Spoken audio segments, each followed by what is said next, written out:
reflection or two on it, or whether or not perhaps we just crack on with the agenda. We have got a fairly tight agenda and some timings that we do need to stick to, but I'm not sure how many of us there are. I had got a sense from looking around before lunch that it was probably, I can see the 23 people actually we've got in. So I'm almost just wondering if one or two very brief reflections just on how the morning went. I mean, literally one or two comments perhaps. I might just, sorry Lorraine, this wasn't in the agenda, but I think it just feels important just to see, given where we're at, if anybody wants to say anything. So I just make a comment. Can you hear me? Yes, we can. You, Norman from Ludlow. Just how extraordinarily successful the organisation of this Zoom conference has been compared with some I have been at. Absolutely. And it's a compliment to those who put it together, but also a reflection of the amazing changes in our lives that this technology has brought, which also we should keep in mind and possibly exploit in achieving our objectives for the future. Thank you. Okay, thank you, Peter. Okay, I think probably what I need to do is if I just share my screen with you, we have got some slides just to help us sort of navigate our way through the next sort of hour and 50 minutes or so. So I just pop that one up. So again, thank you for all those who've chosen to join the energy and buildings theme. We've got a lot to be discussing, but I think really from our perspective, this is not the end of the journey by any means. We're very keen to be taking this work forward over the autumn and the winter with a view to reconvening for the spring conference to see how far we can take it. So by way of quick introductions, myself, Simon Ross, and this afternoon our themes are going to be co-hosted by Helen Fairweather from Bishop's Castle, Lightfoot, Gordon Coppock from the Herefordshire Green Network, Dave Tomlinson, Lorraine Walmsley and Mike Watkins, all of Bishop's Castle and Lightfoot as well. So that's the grouping that we've got here this afternoon. There are some others as well in the background who unfortunately can't make it today, who've helped us to get to this point. Alison Weeks from Bishop's Castle, John Cook from Stretton Climate Care and Mike Bork from Stretton Climate Care as well. So we've had a number of really important people contributing to the structure for this afternoon. So we've got 23 in the room, I think 26, something like that. And I think just by way of overview and introduction, there is a complexity to the work that we're looking to think about, and hopefully some of that came forward in the presentation this morning. But really the aim is by close of play today and then by the end of October to have created 4 themed working groups, each of 4 to 6 people each. And the aspiration then through the autumn and the winter is to work on those. And we're envisaging perhaps maybe half a day of volunteer time per month in November, December, January, February, and March to try and develop our thinking around all of this. So in terms of the fact we've got quite a relatively small number of people, there will be opportunities as we go through, I think, for question, for discussion, for dialogue, and hopefully we can kind of free things up a little bit more than maybe we had this morning. But if you have got any questions, please put those through chat in the usual way and put a queue in front. And if it's unanswered by the end of it, I apologise now. But certainly those in terms of who bring it together will be looking to collate those questions and seek to answer them afterwards as well. Alternatively, if it's easier just to raise your hand, just do so in the chat and we can come to you individually, ask you to unmute and put yourself on the video, ask your question, make your comment, and then go from there and then close down again afterwards. So again, if you've got any questions or comments, put them through chat, please. And as we were doing this morning, there's some really rich material coming, websites, other projects, other ideas. So please, if you're sitting there and you've got some information or some knowledge, please put that into chat as well, and we can gather all that to take that work forward. We are going to ask you to sign up for the subsequent work as well, and you can see a link there, which Lorraine will be posting in the chat from time to time.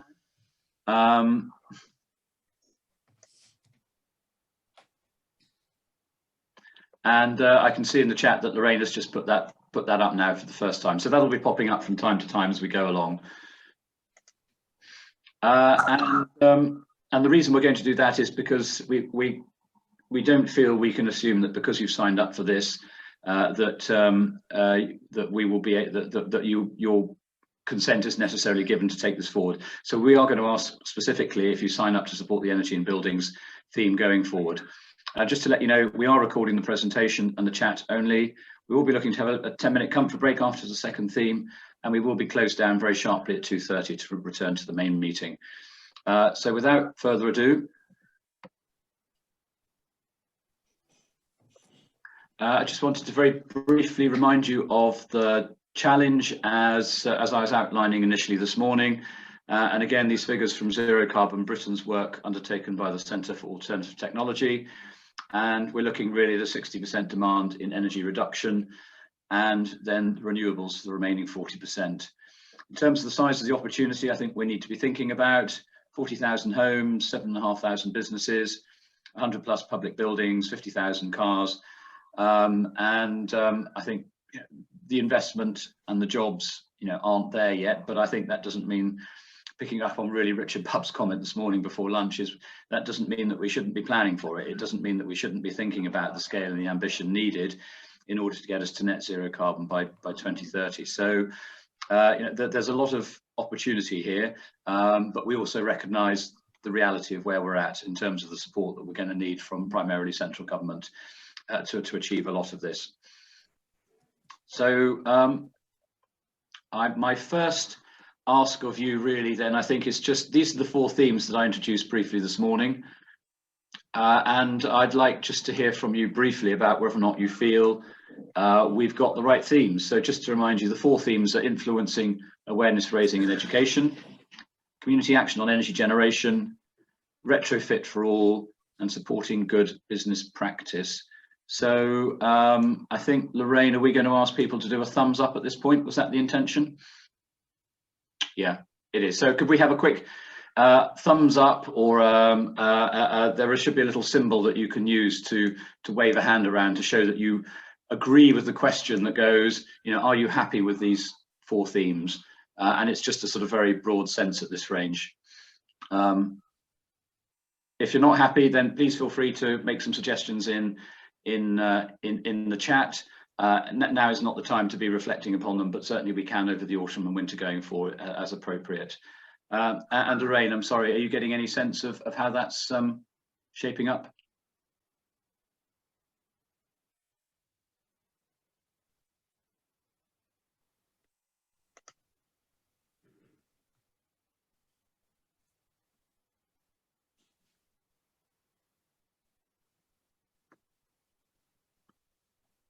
Okay.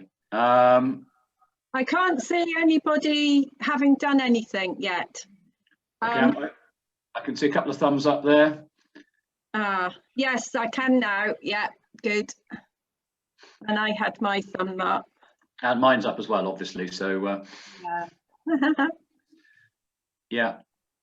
Okay, so that's great. I will take that. So I think if you've got any specific thoughts, I can see, Chris, you've got an issue on finance, which I'll pick up on later on.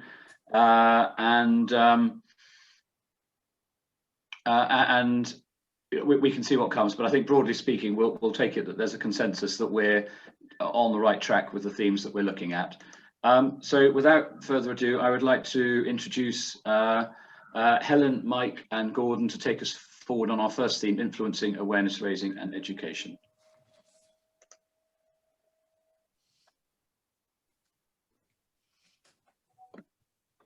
Hello. Hello, Helen. I can hear you okay. Good. You want me to go ahead? Yes.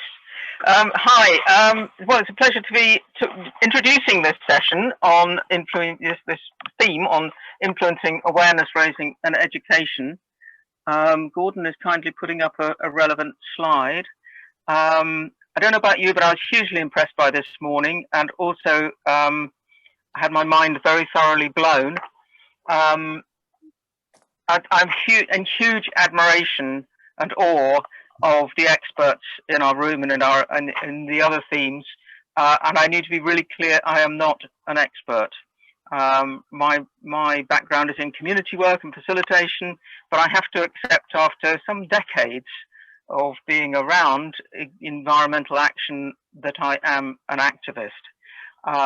So thinking about how we influence and the different levels and ways in which we influence, raise awareness, and educate. Just want to share very briefly my own journey when I decided many years ago that it was time to start living by my own principles. This area of, you know, climate change and energy, and, you know, how was I going to approach that? So I decided the thing to do would be to get alongside people who knew a lot more than me. And so I joined at the time, Household Energy Service, which transformed itself into Lightfoot, and indeed met a lot of people who knew a lot more than me. Was able to contribute a bit by being an energy surveyor, volunteer energy surveyor. Got drawn into being a director and co-chair, which is another story. And I also built an eco-house to live in, which was hugely down to the expertise that I was hanging about with. And that house became part of a quite a big, at the time, open eco homes, another way of spreading the word. So the volunteer surveying helped to influence some people. Very hard to know when you are influencing people. Open eco homes, particular audience, but definitely helping people to make better decisions. I'm also a host for WOOF, Worldwide Opportunities on Organic Farms, and that's been really interesting, spreading the word and getting over to people from all over the world ways of living sustainably and how we try to do it here in the Marches. So influencing and educating individuals is one way of doing it. We all have our own, we are in groups, we are in families, we can all influence. We are all leaders in our own way and have power in our own way.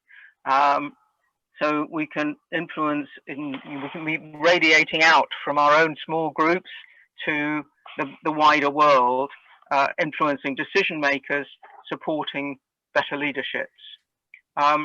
So I'd invite you at this point to think about your own stories, your journeys to being involved today.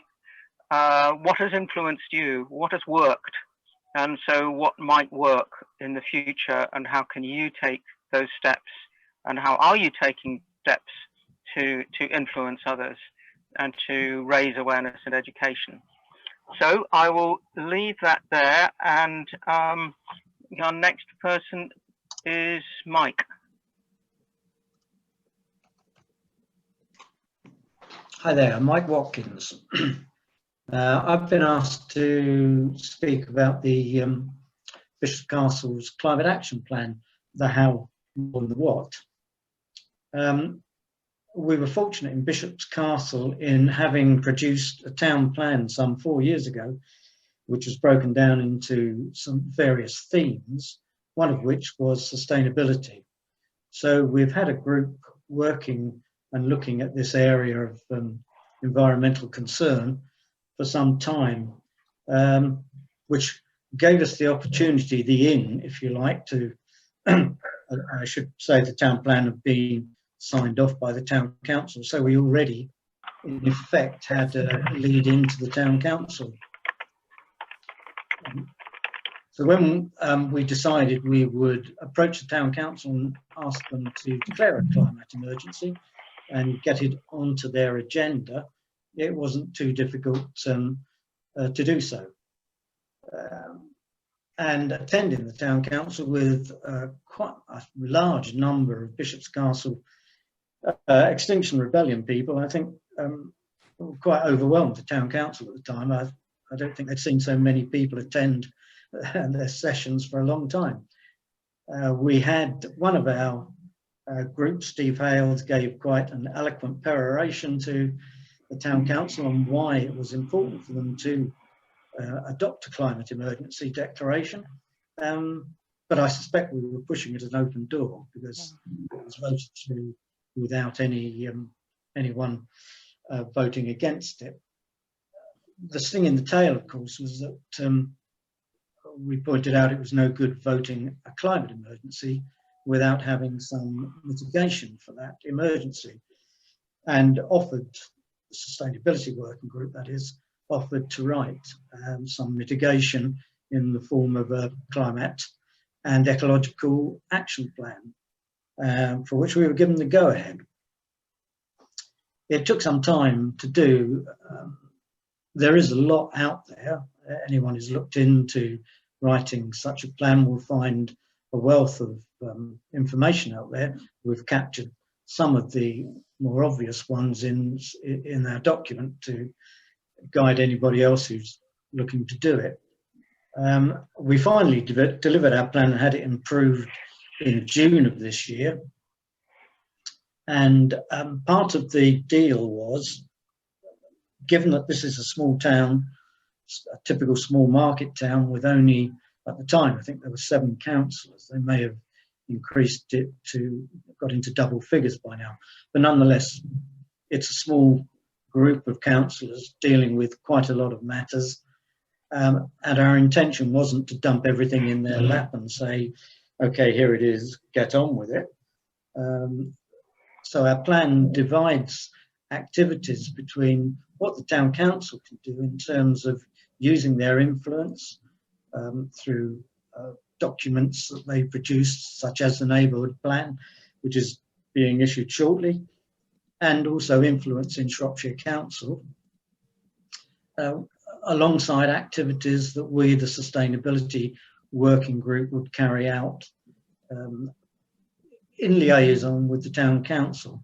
So we have a councillor who's taken responsibility for liaising between us, the Sustainability Working Group, and the town council, who reports regularly to the town council, ensuring that it's on the agenda.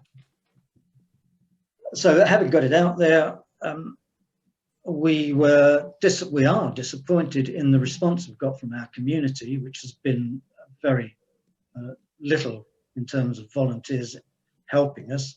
Part of the problem, I suspect, is the COVID impact, where, for instance, a town newsletter would be posted through every door in the town. In the past, that's no longer happening. It's going online instead, and I suspect a lot of people are just not seeing it. Whatever the reason, we're reduced to the usual half a dozen, 8 people as part of the core team trying to get things underway. And we have quite an interesting series of small activities that we're starting off. And we're awaiting with interest the issue of the neighbourhood plan, which, if the town council follows the recommendations they've signed up to in the climate plan, should contain statements about environmental standards for housing, for instance. We haven't yet seen that yet, but I await with interest, and we're very disappointed if we don't have that in the neighbourhood plan. If anybody wants a copy of the Bishop's Castle Climate Action Plan, it can be got from the town website, or just email the town plan at bishopscastle.co.uk and we'll send you a copy. So that's all from me. I'll briefly start off anyway, Helen, because time is short. So basically, this is a very similar project we've been doing in Herefordshire from the Herefordshire Green Network. That's a network of about 70 groups and many more individual members across the county. And we started it last April, and it's called initially called Zero Carbon Herefordshire, and then we renamed it to the Great Collaboration because we realised the importance of community links. So I'm vice chair of HGN and various other groups in Cross Herefordshire, and it was a core team of 6 people from HGN. Then we have an extended support team of another 10, and we needed more. And we have 1 part-time paid events organizer and admin supporter. But the core thing is a slide of what it was based on. It's based on Zero Carbon Britain, and then it used the figures from BAYS, the government department, which is a pie chart which we'll have up I hope later, which shows the sensible split at the moment of where the key things are for the largest carbon emissions in the UK. And so it's that we've apportioned out. So that's the split. To reduce discussion and argument, really, we just chose the BAYS data. It's not ideal, but it does show the proportions of where the important highest level of emissions are. And I included, because we're in a rural county, as much as we could about agricultural emissions, although that's a very disputed area. Okay, next slide, please. So part one of the evening presentations that we did to councils across the county involved introduction of Zero Carbon Britain, then a very quick overview of what the Zero Carbon project was about, and then we focused on, much the same as we are today, energy saving in buildings with suggestions of what could be done by councils, and energy saving in transport. And then after that, we had quite a long facilitated discussion to try and balance this out. And in part two, we did land use and farming, and Nick Reed, who you heard this morning, was involved with that. And then energy supply, which we'll touch on again later this afternoon. And then, very important, carbon footprint education and community engagement. And then again, a facilitated discussion. Okay, next slide, please. So far, we engaged with 155 councillors from over 60 councils. And basically, we tried to understand what their level of knowledge was before the event and what the difference was after the event.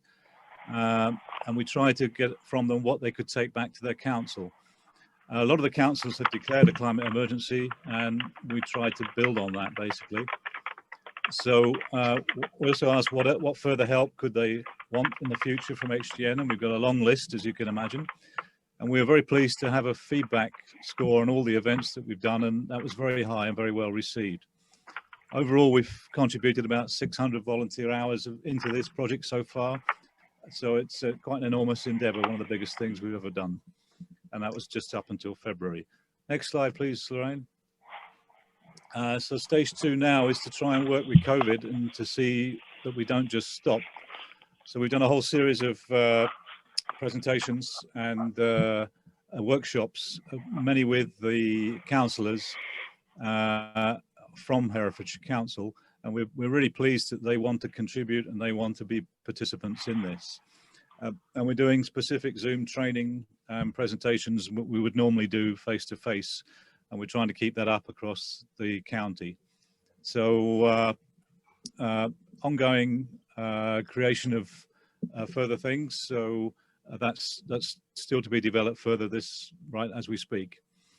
And hopefully today we'll add a few others of those as well. Okay, next slide, please, Lorraine. That's me. We can skip that one. It just shows other things I'm involved with. Next slide, please. Back to, okay. If we step back through, Lorraine, to the pie chart slide, we could leave that on then for the rest of Helen's discussion. We put it on full screen so it's more visible. Again, the presentation mode. Thanks very much. And I'm back to Helen again. Thanks, Helen.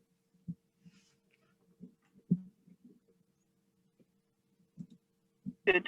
I think we are now running a bit over time. Is that right, Simon? So I don't want to hold up the next theme. Yes, it is, Helen. Yeah. We are running over. Right. I just want to say, to remind people, please record in the chat your own stories about influencing, where you might be involved, thinking about influencing within our own circles, individually and wider. We've had two really good examples of influencing at different levels of public agencies, public authorities. And I'll hand back to you, Simon.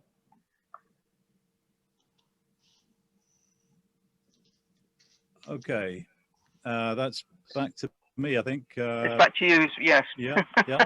Or on to you. Lorraine, do you have access to the second presentation there? So there we go. Just to prove that energy is fun, we've got bouncing pylons in Shropshire. So you've seen some of these things this morning. We've used this extensively over the past 2 years. This is all part of the CAT ZCB program, and that's where we are at the moment in terms of our carbon emissions in the UK. And that blue line at the top is very largely from energy. Next slide, please, Lorraine. And that's where we want to get to. There we are, simple and easy. That would be our goal in 10 years time, ideally. And as Nick mentioned earlier, you can see the addition of land use there, and that's makes the whole thing overall a net zero. But how to achieve that? Next slide, please. So the majority of that is related to energy and energy generation. So let's go into that in more detail. Next slide, please, Lorraine.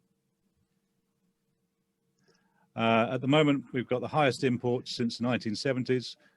We're crazily reliant on imported energy, and basically just from an energy security point of view and not just climate change, it makes sense to change what we're doing at the moment in terms of our energy generation. Next slide, please. So we've got to reduce the energy demand. That's a key part of zero carbon Britain, which normally gets forgotten in discussions. It's very difficult to keep reminding people of that. We have to reduce it. And we've got to move from gas and oil, and we've got to generate more energy in the UK. And hopefully we all agree it's got to be renewable energy. Next slide, please. But we're moving well in that direction, and as some of you from this audience will already well know, a lot of it is already our second largest amount of energy is from wind and solar in the UK. So that's a good direction. Next slide, please. But what are the choices for Shropshire? We've got to think about what are the resources when you're considering what really are the energy choices if we wish to generate locally. And of those 5 I've selected there, let's have a think about them. So hydro, good where it can happen, and I know you've got a few projects, but it's just not, there's not enough, it's not large enough. We can't do it at a large enough scale. Equally biomass, and we've got some issues, pluses and minuses. Solar PV, we've got some possibilities there, and we'll talk about that again in a minute. So next slide, please. So that's the solar irradiation. One of the consequences of climate change that you probably know is that actually, as we move up the country, the situation is improving, but that's not for the right reasons. But overall, we've got more irradiation than we would have had a few years ago due to climate change. So solar PV is a possibility. Next slide, please. The other thing that we can't avoid is that we are one of the windiest countries in Europe, or just about the windiest, and we have to look at that difficult area of large-scale wind and all the things that means with A and OB areas. So next slide, please. So if we're looking at this in summary, we can do more PV, we can do more wind, or if possible we can, but the others possibly we can't do at a large enough scale. Biomass, as I said, we could do but more, but within very strict guidelines, which I won't have time to mention today. And then just a quick line at the bottom about hydrogen. There's a lot of confusion because it's thought to be an energy source, but it's not. It's only an energy carrier. And it's really important to look at the total carbon life cycle analysis for anything to do with hydrogen, because the gas companies, Cadence, for example, are wanting to just continue their present mode of business, and they won't necessarily tell you the full story when it comes to gas. Okay, next slide, please. So one of the solutions to this, not the only, is why community-owned energy. But we're here today to discuss things we can do as groups, and let's study this for a minute. So next slide, please. So for Herefordshire, the bill, the cost of that's going out from the county is a massive 400 million a year for all energy types. And that was some years ago, and that's probably at least another 50 to 100 million more by now. And that's money leaving the county to the overall probably foreign companies that are providing our energy. Okay, next slide, please. And in Europe and Denmark and Germany in particular, there's a large number of energy owned by community members, energy generation systems. And it's so large, in fact, that it's equivalent to the big 6 here in the UK. And in the UK, we're moving in that direction. We're quite good, but still not with the critical mass that we need. But the really important thing from a social and economic point of view that it makes 12 times better use of the money invested if it comes from commercial models rather than in comparison to commercial models from a community energy point of view. And there's a lot of work shown of the circular economy benefits to that. Okay, next slide, please. So one of the working examples that we've had in Herefordshire is this one near Herefordshire that I'm a director of, near Hereford. So it's selling the power to 5 businesses, and we're hoping to extend that to another 5 businesses in the next years. And it's leased for 21 years, and basically it's been working fine. It needs maintaining, but not too much. And overall, the shareholders are happy. We're given a reasonable return, and we just started paying back their investment. So that's a working model, and we've got about 3 others in Hereford. Herefordshire is slightly smaller than that. Next slide, please.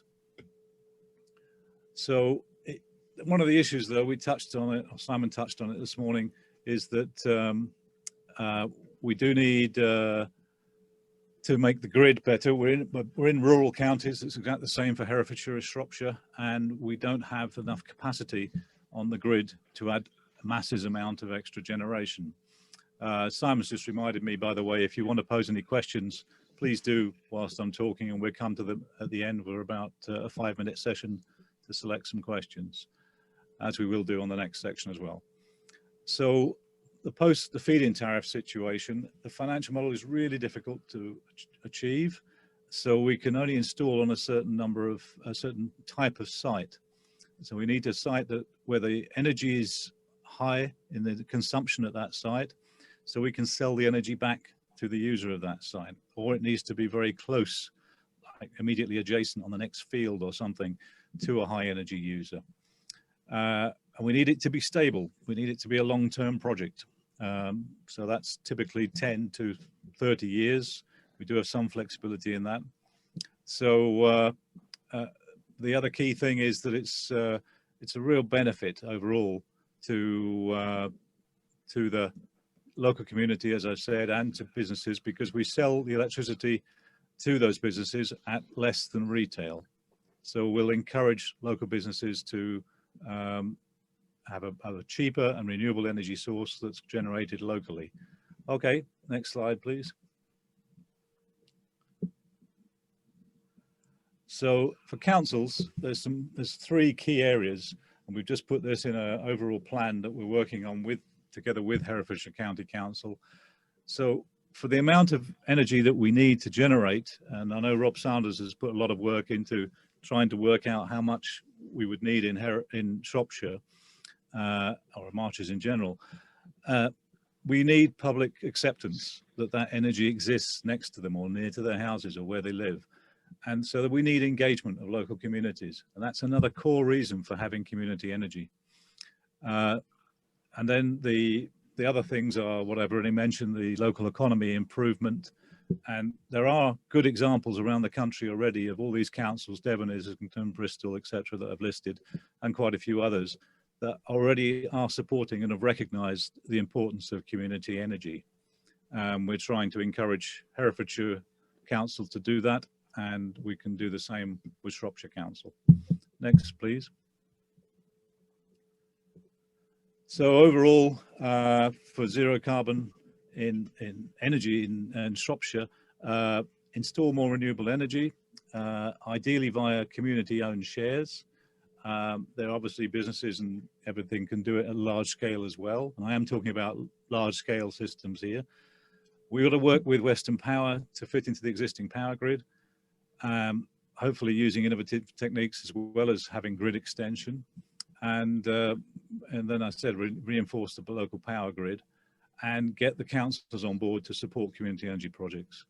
Okay, I think that's next slide is probably the final one. And overall, that's the references I've used today. I can help share those out. I put the Absolute Zero project on the share this morning. And the Community Energy England have a lot of this information online, and I can share that. I think it's the next slide or final slide. That's it. And we can move to the next one. That's the end. Okay. Okay, during the questions, we have 5 minutes of questions now, if we wished. And I don't know if we've had an opportunity to sort out which questions to look at. I mean, Gordon, I've been having a quick look. I mean, I could ask the questions if you wanted, and Yeah. I mean, there's one from Chris Deves at Ludlow 21. Chris, do you want to pop on and pose yours? Yes, thank you. I know we didn't have it as a theme, but I'm very interested in the financial impact of solutions. So one question is, can we work towards a figure which is, if you like, the per capita cost or per household cost of getting to the zero that you put up on your second chart, the second bar chart, and see what that comes up to over 10 years, and then test that against the level of subsidy that HMG would be prepared to provide. Yeah, the financing of this at a household level is an important part. We've seen, for instance, in homes and energy, that many tenants are worried about the implications for rent if their house is made more energy efficient. There are lots of implications here. Okay, Chris, yeah, that's a fair point. I mean, you're touching on some fairly complicated areas there, because Ofgem are the ones that are controlling the investment into the grid from all the DNOs, like Western Power, the district network operators. And at the moment, it's a battle really between Western Power and Ofgem. Western Power wish to invest. Ofgem say you can't do that because it will put the bills up locally. Yeah, and of course, that's against the overall strategy. So I think that's one of the issues. And the other is, it's wrong to say that I think, or it's wrong to have as a goal the idealistic idea that we'll generate all the energy in Shropshire for Shropshire. I think we need to just be pragmatic and set a figure. I think Rob, for example, suggested 50% comes from locally from Shropshire, and that would be a good figure to aim for. Okay. There's a supplementary, if I may. I mean, one is an observation. We are short on time. The last coal-fired station in the UK will come off stream, so that will make a step change in the numbers. The other question is, how much of this can we do without the grid being involved? Very little. How far can we get? Very little, because we need to be able to export and share the energy when the local user is not using it. There's only do we need the grid for that? Why can't we build microgrids that are private and then connect them back to the national grid as they become more aware of what needs to be done? Potentially, but lots of technology. Oh, indeed, for sure. But anyway, none of this is easy. Yeah, sorry, Chris. I better move on to the next one. Any others, Simon? Robert, Robert, you've raised a question about struggling to get people to help out with Shropshire and Telford Community Energy. Do you want to pose a question or make a comment about that? Yes, thank you, Simon. Nice to see you, Gordon.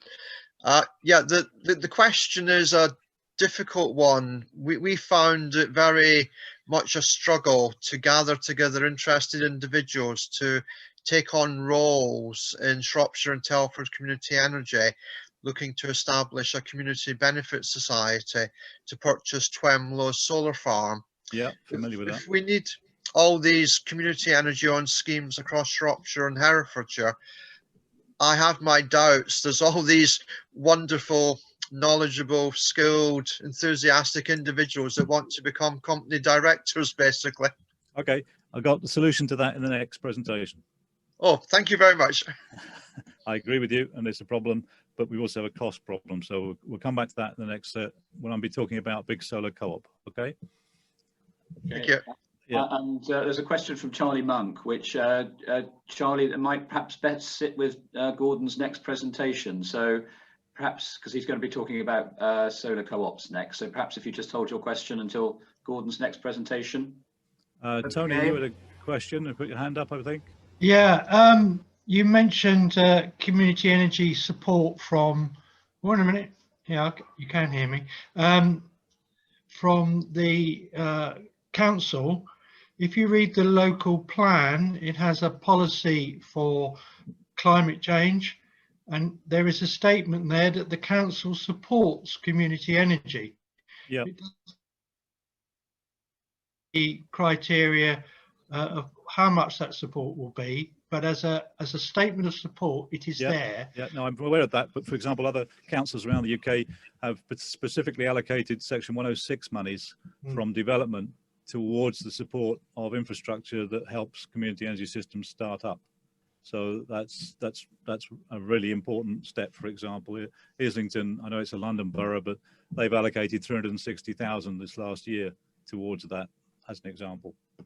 Simon, can I just say a bit more about this? That the local plan mentions climate change and sustainability, but it is very weak. If any of you have looked at the policies, and lots of people are going to be writing in by Wednesday next week to say that they need to go back and rewrite it.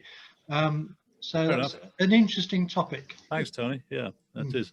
Okay, shall we start the second part then, because we're quite close on time. Do you want me to do it again, Gordon?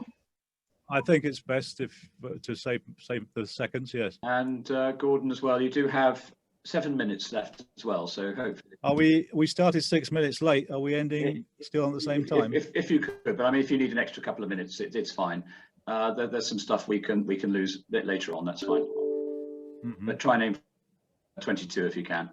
Okay, full screen if you can do it, Lorraine, with that icon. So a Big Solar Co-op. I'm doing this on behalf of John Halley and Noel Langdon. I'll go next screen and I'll show them to you.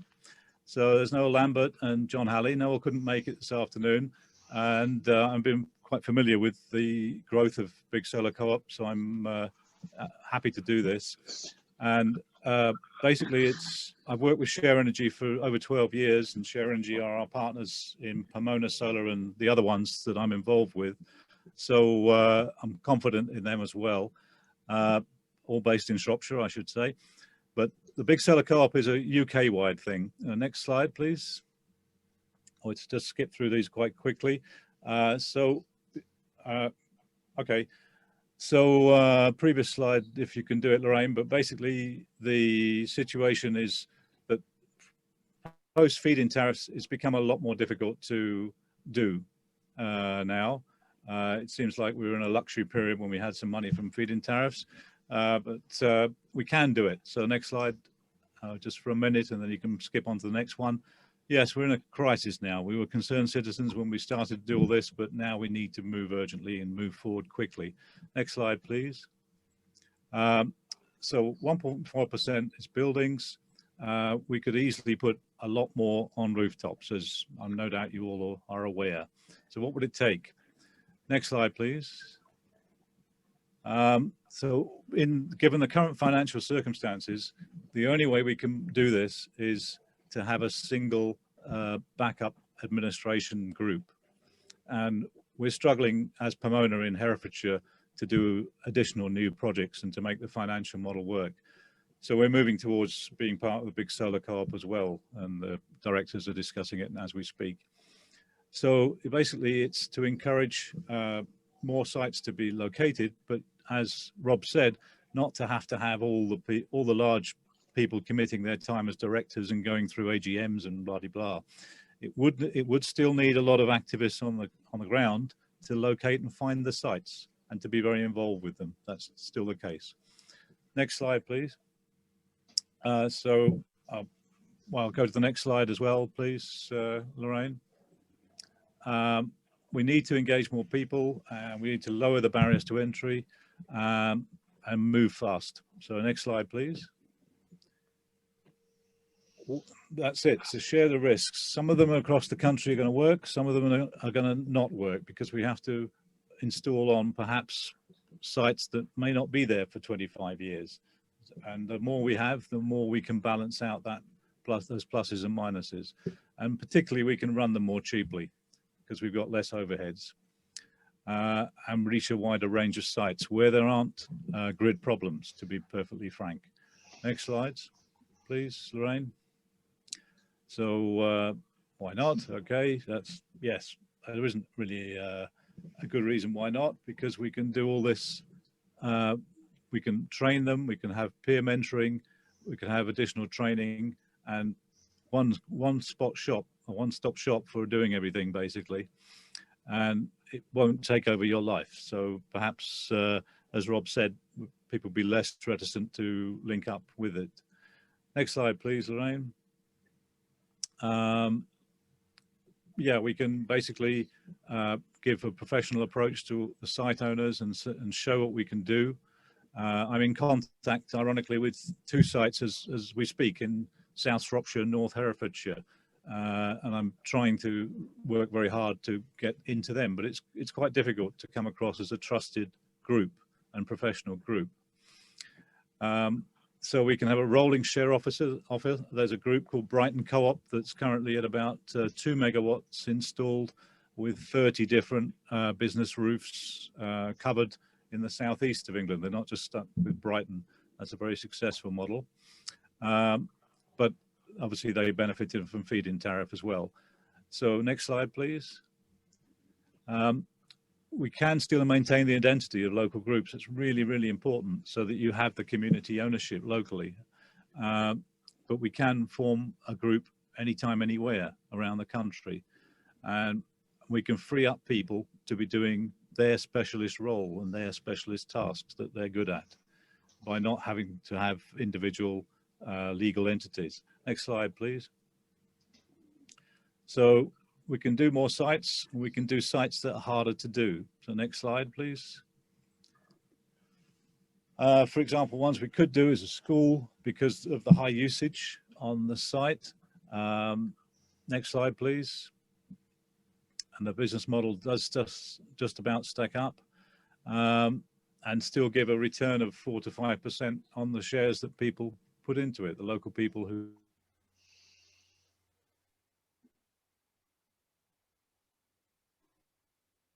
Next slide, please. And one more difficult ones perhaps will be ones that are less stable over a longer period, over the 20-year time scale, but we can still balance the risk with those. Obviously, we won't want to do those to begin with, but we can add those to them the larger the group of stable sites we've got. Next slide, please. So that enables us to do harder and easier sites and basically increases the number of sites we need to do, which is what we need to do across Shropshire. Next slide, please. So for this project, it's a 3-year funded program for Big Solar Co-op. At the moment, they're in the Pioneer program looking for 5 sites and 5 locations across the country, this is. They have interns working from Keele University as well as some other staff. Which is Noel and John, and I'm going to be working with them to develop the training as well. So next slide, please. One thing to really emphasize on this slide is that what we need from this session today is that people who wish to sign up to get some training about what sort of sites we can work with and should be able to identify, that's what could be offered now. And I've checked with John and Noel that that is the case. So I think as a positive thing from today, if you wish to sign up, get some training, and then we will be better informed as to what type of sites might work at the moment and what type of sites won't work. And so we can spend the time on the sites that would work. Okay, I think next slide is final one. Oh, sorry. Yeah, it's all right.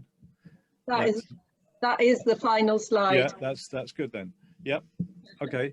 So thanks for that. And if we've got any time at all for any questions, I'll take some. Otherwise, we've got to move on. Okay. Well, we're about 2 minutes over, but just before we do move on, there was a question earlier from Charlie about perhaps road wind, solar wind road connections. Do you want to maybe ask that question, Charlie? And then perhaps we ought to go into the break, if I'm honest. Okay, yeah, it just occurred to me that since roads are being built, and I'd be happier if they weren't, that seems an ideal opportunity to integrate solar or wind power whilst those are being built. I realise it's sort of strays into all kinds of things that are beyond the power of just Shropshire, but is it practical to push the council in that direction, or whoever the authority is? I think it's a question, Charlie, of who will pay for that investment, and if, for example, the electrical connection is already available alongside those roads without millions of pounds worth of electrical reinforcement in the grid, because that's what we're looking at the moment. To do a lot of things in South Shropshire, particularly towards the west of the county, it's a minimum cost of about £6.5 million for a connection to the grid or an upgrade of the grid, which of course wipes out most schemes. I'm making the assumption that these roads would generally be near areas of higher usage, and also likely to be connected with street lamps and all kinds of other infrastructure, but that may not be true. Yeah, it's a good idea, and you've seen around the country perhaps that large wind turbines are less contentious when they're near a motorway or near a large road in some cases. So yes, it's a good idea from that point of view. Thanks. Okay, please feel free to come up with further questions and we'll try to get back to you if we're running out of time at the moment. So thanks very much for listening, and by all means get in contact about the training for potential people to help recognise where sites could be around Shropshire. Okay. Great. Okay, thank you, Gordon. Very interesting. So we're going to have a short break now. It was due to be 10 minutes, but we are running a few minutes late. So I'm going to put the timer up on the screen and set it for 7 minutes. So if we could all reconvene in 7 minutes, have a quick leg stretch, and then we'll go into the second part of the breakout session. Thank you. Yeah, okay, welcome back. I'm just, now it's my turn to have technical fun.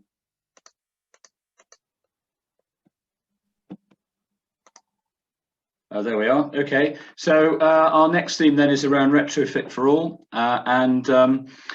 without further ado, we just want to focus now for the next half an hour or so on primarily homes and retrofit for those. And I'd like to introduce Dave Tomlinson from Lightfoot just to run through some of his experiences of things that practically he's done at home. So, so Dave, the floor is yours. And could I have the slides? Okay. Sorry, where are we? Screen share, I thought they were up. Yes. There you are. Is that good? Oh. Excellent. So, sorry, I just need to whiz through all these. Yeah, that's it. Let's just... No. There you are, Dave. We've got place. Right, so you can all see that and you can hear me, can you? I can, yes. Good. We moved to this stone cottage near Clun next. And next. In 1991, 29 years ago, originally built in the 19th century, an extension was added in 1979. Next. Heating was by an ancient Rayburn, storage heaters, plug-in electric heaters, and we added next a Yotel wood burner. The house was cold and suffered from condensation and ice on the inside of the windows. We soon added draft proofing, cavity wall insulation, secondary glazing, then 100% green electricity, solar hot water, and over many years, double glazing, which we've still not finished. Then we removed the Rayburn and next, knocked through between the two downstairs rooms, next, and added, next, a wood-burning stove with flue boiler. We call this central heating, as it is in the middle of the house. Next, the Yotel chimney was no longer needed, so we knocked it down, allowing more sunlight onto the solar hot water panel. Next. Then we built a super insulated 3-meter square extension. Next. For a downstairs bathroom and lobby. Next. Then we added next again. Then we added external solid wall insulation, making the house fit for human habitation. Next. For the first time, we added 4 kilowatt ground mounted solar photovoltaic array, and the cable went in this trench. Next. Ooh. Sorry, Dave, we're going ever so well there. That was.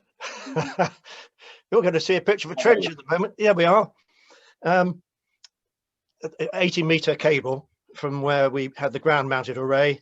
And next, we were able to then use the solar electricity on occasions when the sun was shining to charge our electric car. Next, we bought a second-hand conservatory. Next. And added it to the south side. Next. Where it works very well as a solar collector, helped by an insulated floor. Next. And double glazing. And the final picture is a photo showing how cozy our home is in winter. You can tell it's cozy because everything isn't melting off it. So just a couple of comments to finish off with. Some of the works were funded by us, and some were assisted when we were on a low income. One effect of all the improvements is that our electricity consumption is now 2/3 of what it was 20 years ago, despite having an electric car. We consume just about the same amount of electricity that we produce from the solar PV. So I finished now, and thank you, Simon, for clicking next for me. I'm glad it worked anyway. So, and next again. So we've now got until 2:15. So we've got nearly 20 minutes just to have some chats about retrofit for all. And I mentioned briefly this morning a challenge. So I wanted just to reiterate the challenge, outline this slide quickly, and then I'm going to switch it off, and we're going to have 15 minutes just to hear from you guys about all of this. So my challenge really is that over the autumn and winter, so by spring 2021, when we next meet for our next conference, can we build a viable retrofit service, at least in principle anyway, for householders in South Shropshire who both can pay and who can't pay? So when I'm going through this slide, if you want to put any comments into chat or wait till we have a more free-ranging discussion in about 2 or 3 minutes, then that's fine. But I'm just offering this table up really as a structure maybe for us to start to think about that. And broadly speaking, I've divided it into householders who can pay and householders who can't pay. I am mindful there's sort of variations on that. People who are very keen on DIY, perhaps closer to Dave's example just now, and maybe householders as well who might be able to make a small contribution. And on the left-hand side, I'm thinking perhaps of 3 categories to start to develop our thinking. One around people, one around technology, and one around the finances. So in terms of the people can pay, I'm interested in motivations of householders. You know, is it about money savings only, or are there broader considerations? Where do householders get their advice from? Who do they trust? Who do they not trust? And what other barriers might there be for householders in terms of making financial decisions to get their homes towards 60% reduction and renewable energy generation for the rest? In terms of those who can't pay, there are far too many householders like this in Shropshire, in South Shropshire, and in some parts of South Shropshire, it's running at between 20 to 40% of all householders. Those we know through our work at MEA are fearful of winter. We know there are health issues. We know there are day-to-day struggles. We also know that there are some services available to support people like that, much less so for those who can pay. In terms of technology, what about the confidence and trust? Which installers, which products, how much do they cost? Do they really work? There are considerations in South Shropshire as well for older buildings and a sensitive treatment of those. And that was a point raised, you know, very clearly by a lady from CPRE yesterday. We're also aware there are a number of really good national delivery models, and it would be good perhaps to explore that a little bit more. For those who can't pay, frankly, they don't have quite as much luxury. You get the product, you get the installer because that's where the money is, or those are the organisations that have got the capital funding. and you've got to take it or leave it to a certain extent. So there isn't necessarily that choice. You might need a new mains gas boiler replacement because you haven't got 2 pennies and you've no heating or hot water, but actually you can have some light bulbs because that's all that's available as an example. And then Christy raised the point earlier about finances. Where's all this going to come from? Householder savings? Is it about a kind of mortgage, green mortgage of some description? I'm aware of people like the Ecology Building Society and the Robert Owen Community Foundation over the border in Paris with their 0% loans.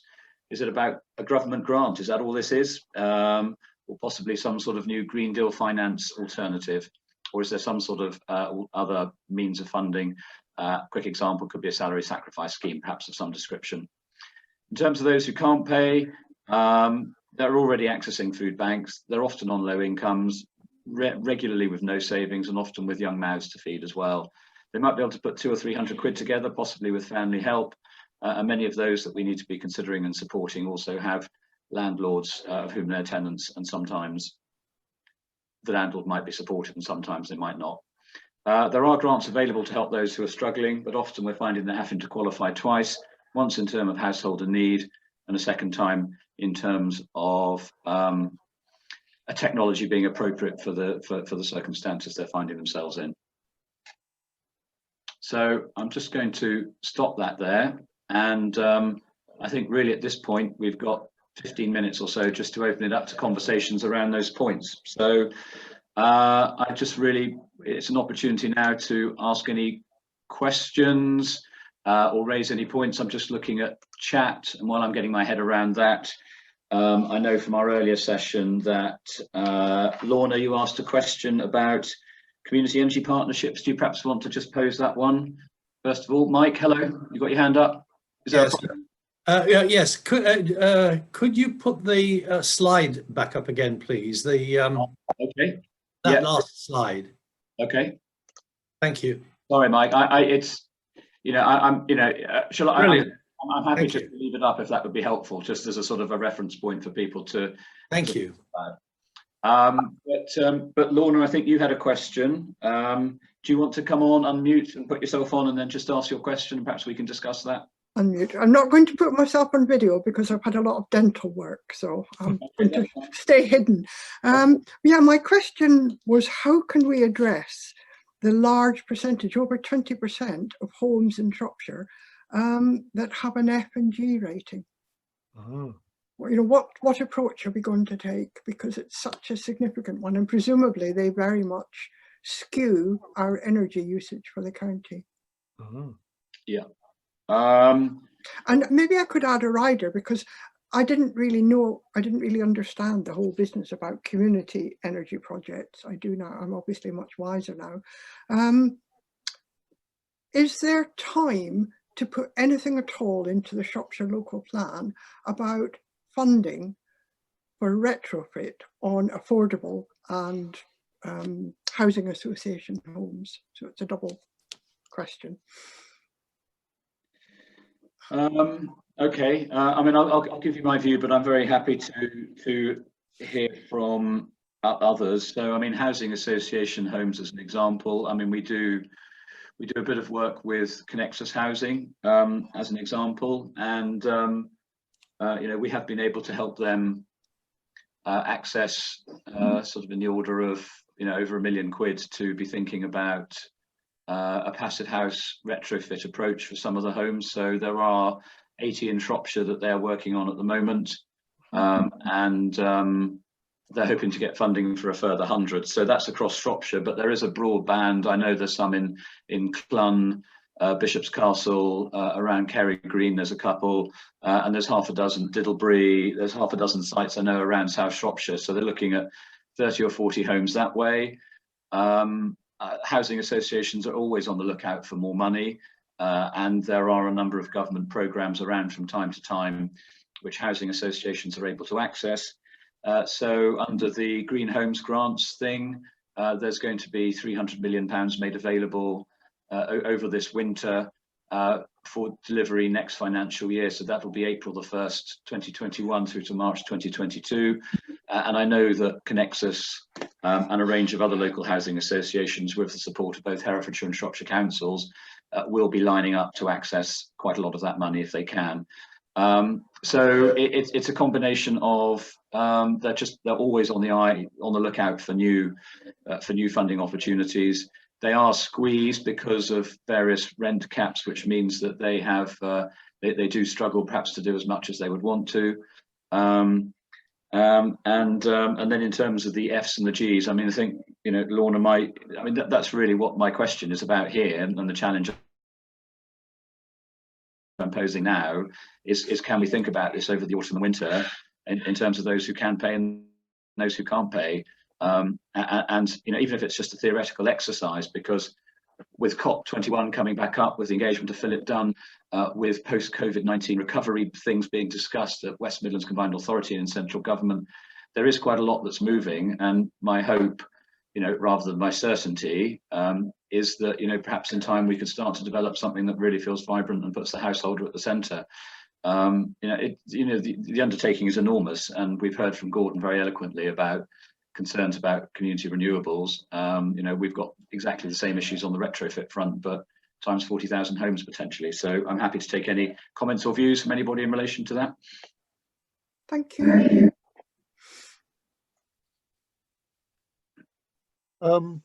Chris, have you got your hand up? Oh, thank you. Firstly, a comment on the previous question asked about local plans. One of the defects of the local plans generally is they're completely devoid of financial underpinnings. They're just statements about planning intent, despite the fact they imply they're much larger. No local authority signing up to a local plan will sign up to the financial supports necessary to make it happen. Yeah. They can't do within the local plan. The question I wanted to ask is, we're looking for ideas, is going back to the example of the cottage conversion that Dave gave us. If people who can't afford it could attract funding from people who could afford it, say 3 people for one house, but those people gain significant tax advantage, that would be a way of encouraging altruistic action within your community. End of introduction. Simon? Hello. Can I come in? Yeah. Julian's there as well, but the VCSA, which is the Voluntary Community Sector Assembly, had an event on rural poverty and food poverty and fuel poverty. And the idea was that issues such as this would be part of the Shropshire Council's rural strategy. So investment in retrofit would be part of that strategy. Strategy is not the same as a plan, though, in the sense of governance. I mean, it's all thing having strategies. Everybody has strategies. No one has actual commitment. Okay. I can see, Helen, you're asking a question about retrofit models elsewhere. Do you want to pop on and just ask your question? Yes, I just wondered whether there's, and I was going to say UK, but I think more relevantly in England, are there any examples of really good models of where local councils and communities perhaps working together have made this work? Okay. Does anybody know of any? I mean, I've got a couple up my sleeve, but I mean, I'd welcome hearing from anybody else about any thoughts or ideas. I mean, very, very locally, I mean, my 2 examples would be Lightfoot Enterprises and Stretton Climate Care, actually, you know, which for me have been inspirational in this space for many years. So, but nationally, does anybody know of any? Yes. Yeah, I've got a couple. Go on, Gordon. I'm just posting them in the chat. Great. The one's Retrofit Works, which we've been talking to for about 6 months, or even the marches. And the other is, we've discussed already in our preparation for this, Carbon Co-op in Manchester, that are currently employed for a Bays project to do housing retrofit in Manchester city area. And I've posted already this morning a link to their excellent webinars, which I would refer everybody to. Okay. We as MEA, we're looking at a new CRM system, so a new database for supporting householders who can't pay. And as part of that, we're actually having conversations with Retrofit Works as well. And to be honest, we're thinking, you know, it costs, we know it costs £4 a year. It costs £4 as a one-up payment to get their software, and then it's 1,500 quid a year in order to get an upgrade of that on an annual basis. And I have to be honest, the way these conversations are going, I'm beginning to think that from an MEA perspective, that may well be a good investment. So we are moving forward with that. There is also a clear move towards a kind of whole house approach. So we mentioned briefly the standards required under the Green Homes Grant Scheme this morning. And we are looking seriously at things like retrofit coordinators and retrofit assessors to get members of staff trained up to have a much more detailed whole house approach in terms of the advice provision that's given. I mean, that's very likely to be focused on those who can't pay, first of all, but it's not difficult to morph it over. You know, Dave, I know that you've done a lot of surveying, and many around Lightfoot have as well. So, I mean, is that something that you guys are on your radar, or you could develop or think about? It is something we could take up again after what's been a fairly quiet period, mainly because we have to charge for our work, and even though it's only £60, it's a big obstacle. Okay, yeah. So there's a barrier in terms of, you know, can pay, can't pay. You know, if somebody's got to fork out, you know, even 60 quid for advice, and you're saying that's a barrier, then, you know, that's something I suppose we need to think about, isn't it? But you know, Simon, just as a thought whilst we're discussing this to hold it in place, Herefordshire Council are working with us as much as possible to discuss how to get this up and running, at least as a reference site, as a source of information for people. So it seems really sensible to me we do this across the marches. Yeah, I agree. Yeah, I think it is time we had another real go at this, because, you know, as you say, Lightfoot and Stretton Climate Care and indeed MEA have been knocking away here for years, if not decades. But the lack of effective funding backing from government or local authority, maybe not in a position, means that it kind of stumbles along. And because there is no one size fits all, it is complicated. It's always expensive. You know, there are simple-ish things that can be done, but on the whole, it's never going to be, you know, an easy do this. Okay. Sorry, Tony, I can see you've got your hand up, but Julian's actually already at the front of the queue with a question on landlords. So, Julian, would you like to pop on and make your comment about dealing with landlords? Thanks. Then over to you. Yeah, thanks. So I'm a councillor, just so people know that. So one of the things that Ashton proposes is landlord registries, and I know that Newham has, you know, pioneered that. Although, you know, and that's a way of beginning to ensure that the core energy standards are addressed. And, you know, so I'm just wondering if that's something that Marches Energy Agency would be interested in pursuing with Shropshire Council, and whether Herefordshire Council has started to look at it or not. I mean, just briefly on that. I mean, I think really enforcement is not really something that we've got involved with. I'm aware of local authorities who take a much more, as you say, much more hard-nosed approach to it. And I'm thinking of Derby City Council, who've got 10 enforcement officers in this space. You know, they're in and out of fuel-poor homes every day, and they're writing letters to all homes in the city, of which there's something like about 7,000 which are F or G rated. Outlining enforcement measures that the city council's prepared to take. So, you know, some are much more engaged, and I think Shropshire does feel a little kind of not that engaged, if I'm honest. So, do you want to push back on Julian, or make any other further comments on it, or? No, that's just helpful to know, and that's something worth pushing. And that's it. Thanks for the example. So Derby, as you said, Derby City, yeah. Tony, you did some work with Age UK. Did that mean that the people you worked with, you know, went to see in their homes, did they get the costs covered for that your work with them, or did? Yes. Yeah. So something like applying to Age UK to help out people in South Shropshire, a similar scheme would work, wouldn't it? We have funding available today to support people who are struggling with cold homes. I mean, I think in terms of the can pay, can't pay, the can't pay landscape feels a lot stronger than the can pay landscape, because there's always you know, there's always bits of funding around in order to support people who are struggling. So yeah, our Age UK home visits, you know, we did 150 last year. We'll be supporting a further 100 again this year, and we'll be finding kind of workarounds even with COVID-19. So there is always funding to go on to support those who can't pay, and that's probably why the landscape there feels a lot more mature than maybe it does on the can pay side. Sorry, I'm slightly mindful of the time. We do need to be actually sort of drawing the session to a close now.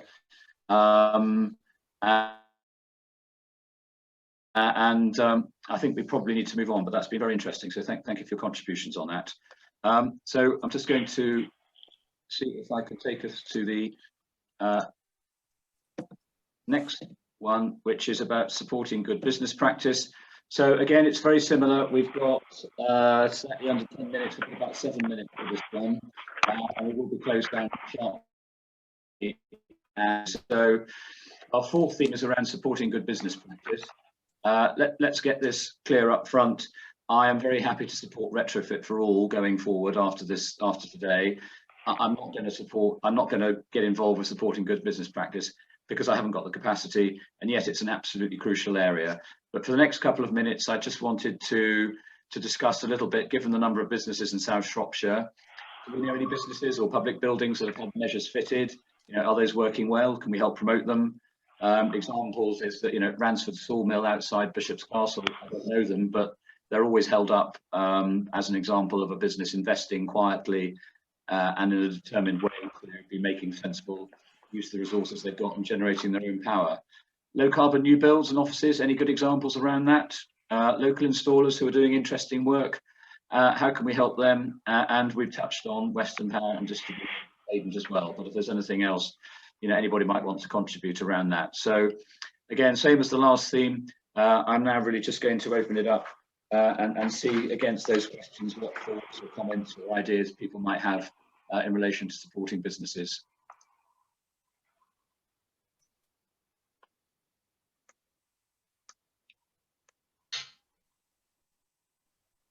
I got my hand up, Simon. Sorry, Tony. Yes, I missed you. Yes. Yeah. As we're waiting to see if anybody else came in. One thing that the Shropshire Climate Action Partnership and the Telford and Wrekin Borough Partnership is inviting businesses in to talk about their work. So the South Shropshire may wish to do the same. A good example of a company that is sort of trying to get into the new build system is ASON in Telford, who are working with Wrekin Housing Trust to put in solar panels and battery storage in new build. So there is a lot of work like that going on across the Marches, which obviously would be very helpful to your work. Great, that's perfect, Tony. Thank you. I'm just wondering. There's the number of people on this call who really haven't had an opportunity to say anything. Marcia, Mike, Chris, Mr. Lockwood, Pamela, Liz, Debbie. You know, is there anything minutes about any of this or anything we've been discussing? Because I really would like to hear, you know, your thoughts and voices on this as well, please, if possible.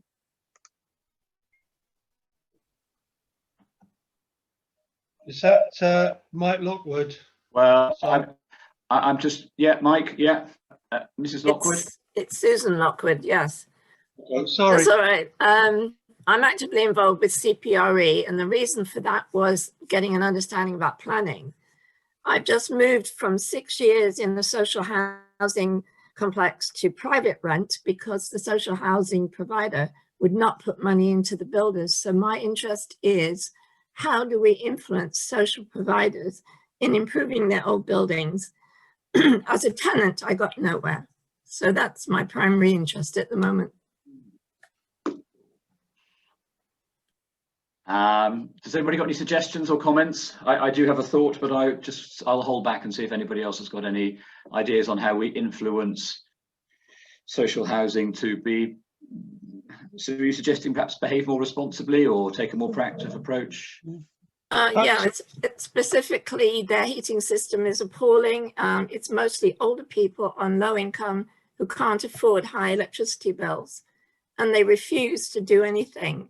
And because of my health, I had to leave, and now I'm in private rent where I'm very happy with my landlord. So as a parish councillor, I've tried getting into the housing association and getting them to change their view, and that didn't work at all. My experience is that housing associations only respond to money. So I go back to my earlier point, tax incentives. Simple as that. I mean, Sue, I do actually hear where you're coming from. I mean, my colleagues are regularly supporting tenants in rural cul-de-sacs, electrically heated, off-gas bungalows, cold, high energy costs, 2-bedroom places, and it's a difficult challenge. They are very profit. They're not profit motivated is probably the wrong word, but they are very, they are commercially sensitive, and they are very heavily governed by the restrictions imposed upon them from above in terms of government policy. My instinct is telling me through our own work on fuel poverty that actually this is about trying to provide more of the sort of voices that you're talking about here. So there's something about the campaigning of this and kind of working together to bring these voices together to try and raise that profile in some way. I don't know the answer, but I'm just thinking off the top of my head, and Mike's got his hand up. So yeah, Mike. Yeah, I have at least one other person who will hopefully be a parish councillor next year, and we both are working with this particular social provider, as you say. But any information that I get from this will be great. Who's the housing provider, if I may ask? They're owned by Housing Plus. They're known as, in my area, as Sevenside Housing. But they're now owned by Housing Plus. Yeah, I know who you're talking about. Yeah, thank you. Mike? I think this is an issue that we need to be working at and to prioritise in our 6-month programme of work. Looking at your question on the slide, local installers, who are they and are they any good and how can we help them? Stretton Climate Care has for some years had a kind of list of local installers that we recommend and that we work with.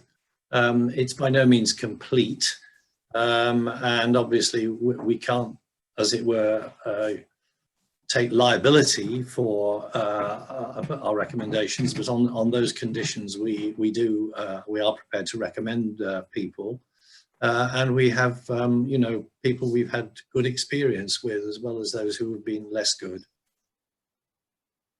Okay.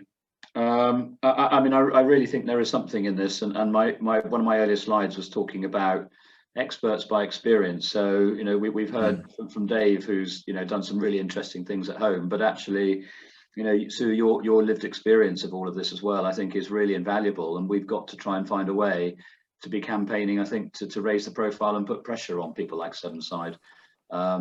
Charlie, your hands up. Yeah, could I just add to that about local installers? The people who installed our PV system some years ago, Go Green Systems, I've kept in touch with and have found them to be a very high quality. But it's interesting what they have said. I was sort of thinking, oh my goodness, in this lockdown, these people will have all gone to the wall and whatever. But actually speaking to them, what they have said is that the people who've gone to the wall are the cheapskates and the cowboys, and the people who are, genuinely interested in the improvement of housing are the ones who have survived. I don't know to what extent anyone else has experience of that, but these people have certainly survived, and it makes a massive difference because the the generation that we get on our house is significant percentages higher than what is normally quoted, just because of the quality. Okay. Sorry. Sorry. I'm sorry to interrupt, Charlie. We're on a 3-minute countdown from the main session, so I just do need to. I think, please, Charlie, get your thoughts quickly into chat. Sue, please get your frustrations into chat. Mike, can you please get your kind of comment into chat that we need to be doing more about this? I'm sorry, there's lots of people out there I haven't heard from. Marcia, Chris, there are others I can just see on my screen. Please, if you've got anything you want to say by way of just finishing up here, it would be really good to hear from you. And this is my sort of final slide. So we do need you to, so if you have got any final comments or reflections on any of the topics we've been discussing this afternoon, there has been a lot, please just pop it into chat and let's just try and capture it as best we can. If you've got any skills that you can bring to this to help us take us forward, that would be really, really important too, because our next step's got to be, we really want to try and take this on from today and actually develop, Charlie, some of those conversations about good versus bad installers, some of the grid constraint issues, how we support householders who are struggling to pay their, to keep their homes warm, and how we kind of go around putting pressure on housing associations and landlords. There's so much in here we want to try and take forward, but we can only do that if enough people after today are prepared to sign up to help us do that. So if you are willing to do that, please get your comments in chat. Please sign up at the link on the final screen here as well, which I hope Lorraine is just going to lob into chat quickly before we finish. And our aspiration really is just think about everything that has come in today, and then really to be up and running if we can, if possible, by the end of October. And if you want to volunteer, we're really looking for probably half a day a calendar month in November, December, January, February and March. And then we can reconvene in the spring conference, and hopefully whatever we can come up with is going to be a lot more focused in terms of the grand division of kind of net zero carbon, etc. And we've now got, I can see 114 seconds left. I'm planning to countdown from Esme there. So we've got a minute and a half. I mean, any final comments or thoughts? Just impossible to summarize everything we've talked about, but I will just touch on the topics that we've covered. And if there's any sort of outstanding point that occurs to you, please tell me now.